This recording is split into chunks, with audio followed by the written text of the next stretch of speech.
ಚುನಾವಣೆ ಆದಮೇಲೆ ವಿರೋಧಿಗಳಿಗೆ ಒಂದು ಸಂದೇಶ ಕೊಟ್ಟಿದ್ದೀವಿ. ಭಾರತೀಯ ಜನತಾ ಪಾರ್ಟಿ ಮತ್ತು JDS ಪಕ್ಷ ಒಂದಾದರೆ ಬಂಗಾರಪೇಟೆಯಲ್ಲಿ ರಿಸಲ್ಟ್ ಹೇಗಿರುತ್ತೆ ಅಂತ ಈ ಸರಿ ನಾವು ತೋರಿಸ್ಕೊಟ್ಟಿದ್ದೀವಿ. ಹಾಗಾಗಿ ಎಲ್ಲ ನಮ್ಮ ಭಾರತೀಯ ಜನತಾ ಪಾರ್ಟಿ ಮತ್ತು JDS ಮುಖಂಡರಿಗೆ ಮತ್ತು ಮತದಾರರಿಗೆ ನಾನು ಮೊದಲನೇದಾಗಿ ಕೃತಜ್ಞತೆ ಸಲ್ಲಿಸ್ತಾ ಇದ್ದೀನಿ. ಸುಮಾರು 28,000ಕ್ಕೂ ಹೆಚ್ಚು ಮತಗಳು ನಾವು ಕೊಟ್ಟಿದ್ದೀವಿ ಮಲ್ಲೇಶ್ ಅವ್ರಿಗೆ.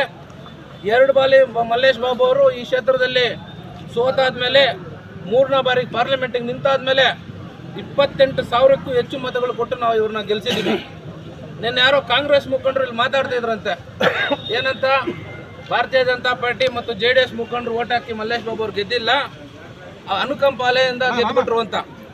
ಒಪ್ಕೋತೀವಿ, ಅನುಕಂಪ ಅಲೆನೂ ಇದೆ, ಭಾರತೀಯ ಜನತಾ ಪಾರ್ಟಿ ಮತ್ತು JDS ಪಕ್ಷದ ಒಗ್ಗಟ್ಟಿನ ಪ್ರದರ್ಶನವೂ ಇದೆ.